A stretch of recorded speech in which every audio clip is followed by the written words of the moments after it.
জানে আমরা নাই। এখন আল্লাহ বললেন শুনো, কাদেরকে মসজিদ কমিটিতে রাখবা শুনে নাও। ইন্নামা ইয়া'মুরু মাসাজিদাল্লাহি মান আমানা বিল্লাহি ওয়াল ইয়াউমিল আখির ওয়া আকামাস সালাত ওয়া আতাজ যাকাত ওয়া লাম ইয়াখশা ইল্লাল্লাহ। কার কথা? আমাদের একজন কবি আছেন, তিনি মসজিদকে নিয়ে খুব লেখালেখি করেছেন। কি নাম? মসজিদের পাশে আমার কবর দিও ভাই, কোন শক্তি নাই। আর একটু জোরে বলেন, মসজিদের পাশে আমার যে নগরে হতেও মুয়াজ্জিনের আযান শুনতে পাই, আমার গোরের পাশে দিয়ে ভাই নামাজিরা যাবে, পবিত্র সেই পায়ের ধ্বনি এ বান্দা শুনতে পাবে। গোর আযাব থেকে গুনাহগার পাইবে রেহাই, মসজিদের পাশে আমার। তার কবরটা কোথায়? কোথায়? আহা, ৭৯ সালে তিনি চলে গেলেন। আমি খুব ছোট্ট, আমি পিজি হসপিটালে দেখতে গিয়েছি নজরুলকে, কারণ ছোটবেলা থেকেই তো তার বিভিন্ন গজল আমরা গাই। শোনো শোনো ইয়া ইলাহি আমারি মুনাজাত, শোনো আমারি মুনাজাত, মসজিদের ঝাড়ু বরদার হোক আমারে হাত, শোনো আমার মুনাজাত, যেন কানে শুনি সদা তোমার কালাম হে খোদা, চোখে যেন দেখি শুধু কোরআনের আয়াত, শুনো। তিনি যখন মারা গেলেন, হাজার হাজার মানুষ দেখতে গেল, শত শত হাফেজরা চারপাশে বসে বসে কোরআন তেলাওয়াত করলো। তিনি আল্লাহর কাছে যা চেয়েছেন আল্লাহ তাকে তাই দিয়েছেন। কবরটা এখন কোথায়? জোরে বলেন। চরুলিয়ার মানুষ মারা গেল কোথায়? কবর কোথায়? ঠিক না ঠিক? আরেকজন কবি আছে যার কবিতা আমাদের জাতীয় সঙ্গীত। তিনি মৃত্যুর পরে বাংলাদেশের জন্য জাতীয় সঙ্গীত লিখেছেন। 1941 সালে মারা গেলেন তিনি। 71 সালে আমরা স্বাধীন হলাম, আমাদের জন্য তিনি জাতীয় সঙ্গীত লিখেছেন। এর চেয়ে বড় মিথ্যা কথা আর কি হতে পারে? 1861 সালে তার জন্ম। কেলকাতাকে নিয়ে তিনি লিখেছেন আমার সোনার বাংলা, আমি তোমায় ভালোবাসি। সিরাজের বাংলাকে ছোট করেছে এই রবি ঠাকুর। ঢাকা বিশ্ববিদ্যালয় যেন হতে না পারে সবচেয়ে বেশি বিরোধিতা করেছে যারা, তার মধ্যে অন্যতম এই রবি ঠাকুর। বলেছে মূর্খ জাতিকে আবার কিসের ভার্সিটি দিবা, এরা তো কথাই বলতে পারে না। আর তাকে নিয়ে মাতামাতি। তার লেখার ভিতরে সেরেক আছে না নাই? কথা বলেন। ইংরেজরা যখন আমাদেরকে অত্যাচার করতেছিল তখন সে লিখেছে আমারও পরানো যাহা চায় তুমি তাই কর। ওনাদের এগুলো ছিল প্রতিদিনের কোরআন তেলাওয়াত। আমি দেখেছি বহু পান্ডা নামাজ নাই রোজা নাই, সকাল থেকে ঠাকুরের সঙ্গীত গুলো শুনে। আছে না নাই? সকালবেলা হলে হারমোনি দিয়ে সারে গা রেখে গা গা গা গা। অথচ নজরুল তখন লিখেছেন সালা দেশ ছাড়বি কিনা বল না, ছাড়িতে কিলের চোটে হাল করিব জল, কারা রইল কপাট ভেঙে ফেল কদ্রে লাপাট, রক্ত জমাট শিকল পূজার পাশান ভেদি। আবার এই নজরুল লিখেছে আল্লাহতে যার পূর্ণ কোথা সে মুসলমান, কোথা সে মুসলমান, কোথা সে শিক্ষা আল্লাহ ছাড়া ত্রিভুবনে ভয় করিত না যারা, যার দিন দিন রবে কাঁপিত দুনিয়া জিন পরি ইনসান। কোথা সে মুসলমান, কোথা সে মুসলমান। আল্লাহ বাঁচাইছে। যদি থাকতো গত 17 বছরে যে কয়বার জামাত ইসলামীর সাথে জেলখানায় যাইতো আল্লাহ ভালো, হুজুরদের সাথেও যাইতো, ঠিক কিনা? হুজুর ছিল এদের আসল দুশ্মন। হেফাজতে কত হুজুরকে মেরেছো তার হিসাব এখনো আমরা পাইনি, তবে হিসাব পেয়ে যাব, ঠিক তবে ঠিক। হিসাব দিবেন কে? আল্লাহ দিবেন। আমরা যেটা গোপন করি সেটা প্রকাশ করে দেন কে? সে আল্লাহ বলছেন, তোমরা যদি মসজিদ আবাদ করো দুনিয়া ঠিক রাখবো। মসজিদগুলোতে আমরা 5 ওয়াক্ত নামাজ পড়বো, মুসল্লি দিয়ে মসজিদ ভরবো। রাজি আছি তো? প্রত্যেক দিন 10 জন মানুষকে দাওয়াত দিব নামাজের। কিসের দাওয়াত? প্রথম কালেমার দাওয়াত, দ্বিতীয় দাওয়াত নামাজের। মসজিদে গেলেই আল্লাহমুখী হবে, ঠিক তবে ঠিক। হাত কোথায় বাঁধলো দরকার নাই, হাত তো বাঁধেই না অনেক মুসল্লি। সৌদি আরবে দেখছেন না? সৌদি আরবে গেছেন না? কয় হাত বাঁধবো না, কি করবি কর। এমনি করে এরকম করে সোজা হয়ে থাকে। আমি যখন প্রথম গেলাম আমি বললাম এগুলি আবার কোন জাত? আমাদের দেশে আমরা হাত কোথায় বাঁধবো এটা নিয়ে কিছু ঠেলাঠেলি আছে। ঠেলাঠেলি করে মূর্খরা। ঠেলাঠেলির কিছুই নাই। ইমাম আবু হানিফা সবচেয়ে বড় ইমাম, 3 ইমামই তাকে বড় ইমাম বলে স্বীকৃতি দিয়েছেন। উনি কোথায় বেঁধেছেন? যেখানে সহজ হয়। আবার 3 ইমামের মধ্যে ওনারা এখানে বেঁধেছেন। ইমাম মালিক কয় বাঁধবো না, কি করবি কর। ইমাম মালিকের লোকেরা বাঁধে না।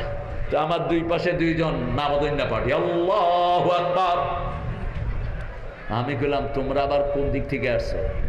মিনাইনান হইয়া মিনাইনান বাড়ি কই? কয় না ওখানে। আমার বাড়ি এখানে, তোমার বাড়ি কই? হ্যাঁ আমার বাড়ি বাংলাদেশ। সৌদি আরবের লোকেরা তো বাংলাদেশ বলতে পারে না, কয় বাংলাদেশ। খায়ের বাংলাদেশ। তো তুমি এইভাবে নামাজ পড়লা কেন? তোমার দায়িত্ব কি? বলছে আমি শরিয়া চেয়ারম্যান মক্কা ইউনিভার্সিটি। আমি বললাম মাশাআল্লাহ। তো তুমি এইভাবে হাত বেঁধেছো, কয় তুমি ভুলে গেছো রাসূল সাল্লাল্লাহু আলাইহি ওয়াসাল্লাম তাহাজ্জুদ পড়তেন হাত ধরে, যখন ক্লান্ত লাগতো হাতটা কি করতেন? ছেড়ে দিতেন। আমি সেটাই নিয়েছি। ইসলাম সৌন্দর্য, ইসলামের ইউনিভার্সিটি আছে। আমরা টুপি যে যা করি, প্রত্যেকে 2 চুনি যে টুপি পরি, ঠিক না ঠিক? ভাইয়ের টুপি একরকম, নেতা মানুষ গণমানুষের টুপি। আমার টুপি ওমানি টুপি, আমার মানুষে হাদিয়া দিয়েছে। এই যে আরেক টুপি, এই আরেক টুপি, এই সব ভেরিয়েশন। আপনি বলবেন না আপনাকে 5 তালি পড়তে হবে না। কোন টুপি সুন্নত রাসূল দেন নেই। রাসূল এই টুপি মাথায়ও দেন নেই, শুধু একটা কাপড় রাখতেন পাগলের নিচে। কি রাখতেন? কাপড় রাখতেন। আমরা টুপি বানাই যেটা মাথাকে সুন্দর করে, ঠিক না ঠিক? এটা নিয়ে আমাদের কোনো ধরাধরের কোনো কিছুই। আসল জিনিস হলো মসজিদে গেলাম কিনা, মসজিদে গেলে রহমত আছে না নাই। একজন সাহাবী নতুন কালেমা পড়েছেন, নামাজ জানেন না। রাসূল সাল্লাল্লাহু আলাইহি ওয়াসাল্লাম নামাজ শুরু করলেন। সাহাবীরা দিন বলছেন ইয়া রাসূলুল্লাহ লা আদরি কাইফা উসাল্লি, আমি জানি না কিভাবে নামাজ পড়তে হবে, আমি নতুন কালেমা পড়েছি। রাসূল বললেন তুমি সুবহানাল্লাহ আলহামদুলিল্লাহ পড়বা। ওরা নামাজ পড়ে যা সওয়াব পাবে আল্লাহ তোমাকে সেই সওয়াব দান করে দিবে। মসজিদে গেলেই ইবাদত আছে না নাই? গেলেই ইবাদত। কি ইবাদত?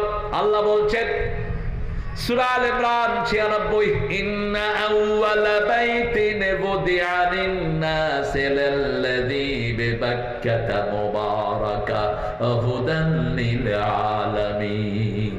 এই পৃথিবীর প্রথম ঘর বরকত দিয়ে বানালেন কে? এটাকে হেদায়েতের মার্কাজ করে দিয়েছেন কে? মসজিদে গেলেই হেদায়েত দান করবেন কে?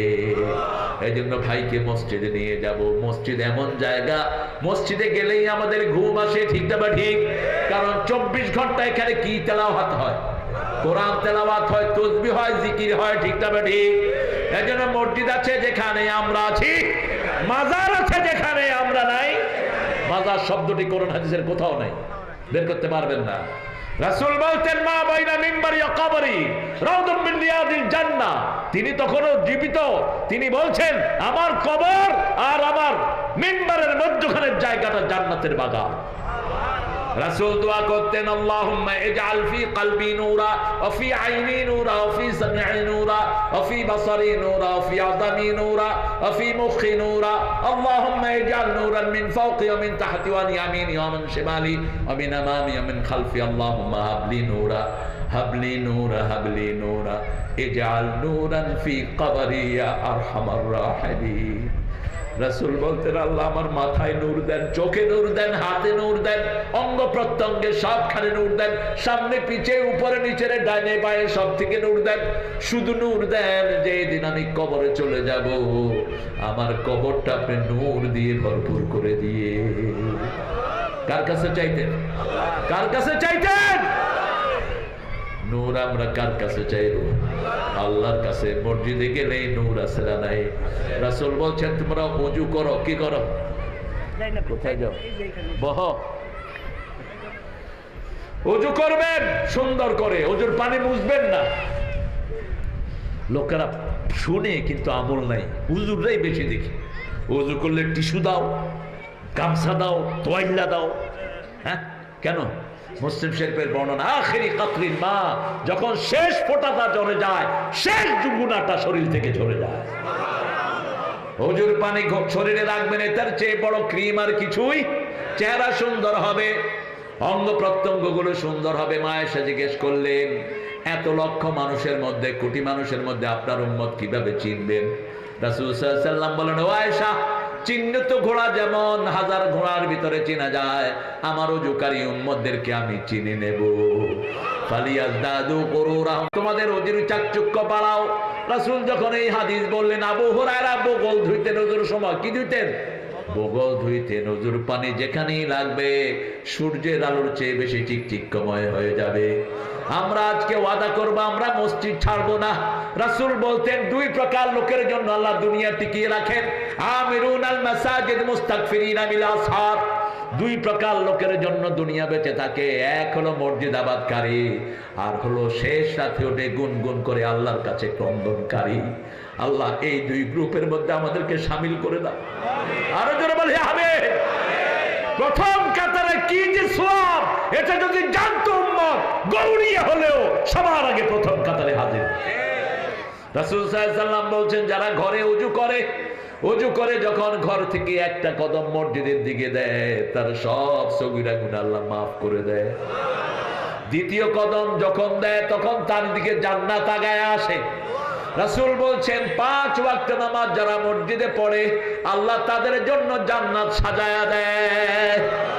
কত দরবেশ আল্লাহর ভক্ত, নবীজির উম্মত, এই মসজিদে করে রে ভাই কোরআন তেলাওয়াত।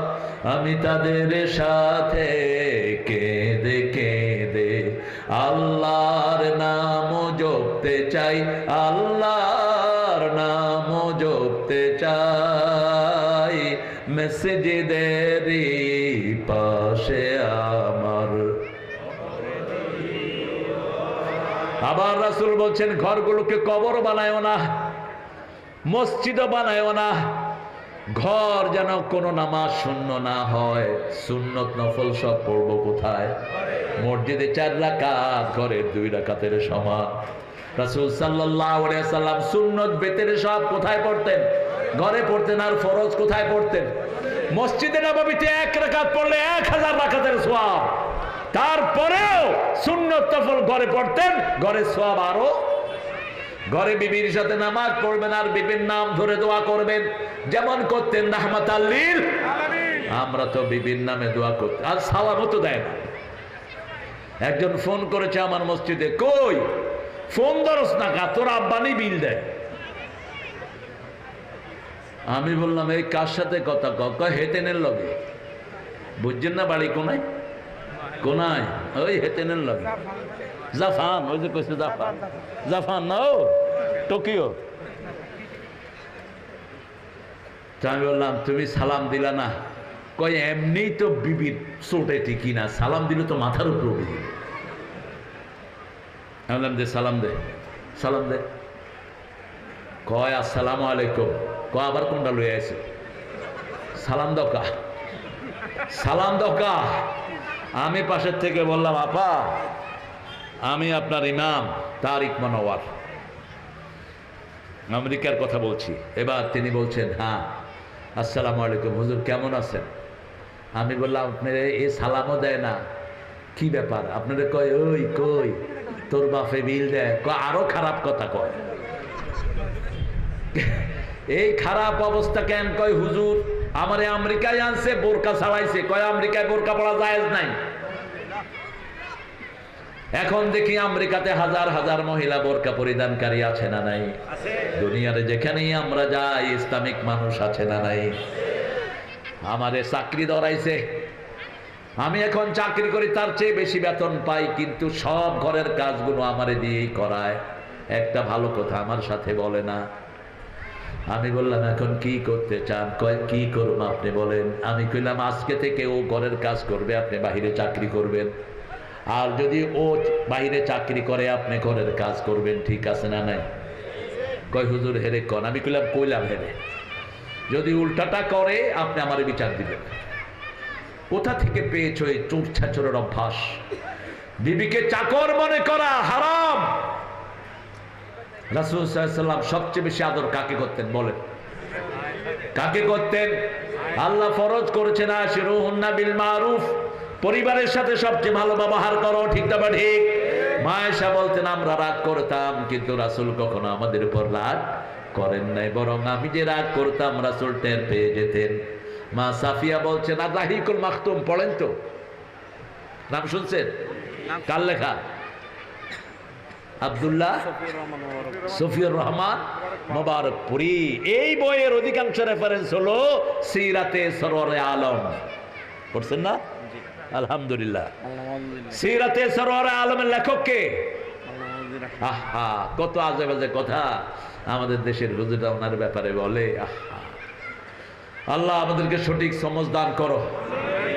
আব্দুল্লাহ, ওই যে সফিউল্লাহ মুবারকপুরী, তিনি লিখছেন রাহিকুল মাকতুমের ভিতরে মা সাফিয়ার কথা। সাফিয়া বলছেন, আমরা কাঁদলে আমাদের চোখের পানি মাটিতে পড়ার আগে রাসূলের হাতে পড়তো।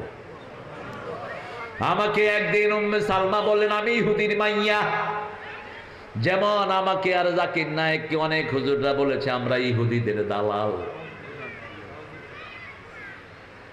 আমাকে দেশ থেকে বের করে দেয়া হলো 14 সাল। একই সাথে জাকির নায়েকও বের হলো। ওনার পিস টিভি বাতিল করলো, আমার এটিএনে চাকরি খাইলো। কে চিনেন তো? ওই তিনি। 5 বছর ঢুকতে দেওয়া হয়নি, ইস্তেখারা করে আমি ঢুকে পড়লাম।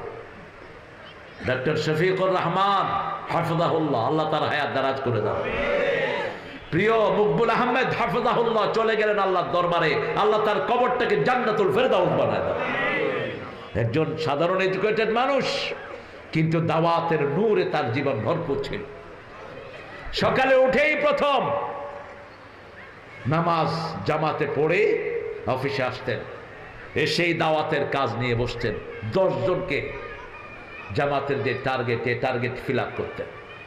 রোকন টার্গেট 3 জন, কর্মী টার্গেট 7 জন ওনার হিসাবে। এই তুই কি আরো খাস নোয়াখিল্লা উঠছো নি? ঘুমের তোর নজ হটছো নি? জমাতে রিপোর্ট রাখছো নি? আচ্ছা, আমার লোকে দেয়া করিও, বুঝছো নি? ঠিক আছে, I Mukbul Ahmad. Bus contact করে এরপরে দিনের কাজ শুরু করতেন। আমরা আজকে ওয়াদা করব 10 জন মানুষের কাছে কালেমার দাওয়াত পৌঁছাবো। পারবেন তো? 10 জন ভাইকে মসজিদে নিয়ে যাব। কোথায় নিয়ে যাব?